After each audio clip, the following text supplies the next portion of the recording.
you? I want to go to hall, but of course we can. See you later, Yudis. What's the matter, Annie?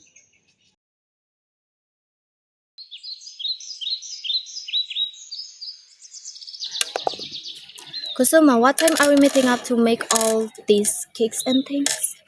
5 o'clock, right? After school? I'm not good at cooking. I was any good until I tried it. Oh, okay. Okay.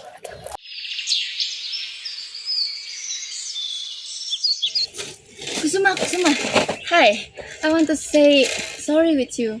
I probably won't be able to help with the cooking after school because I have another activity and that's a secret. Adi, we are supposed to be doing this.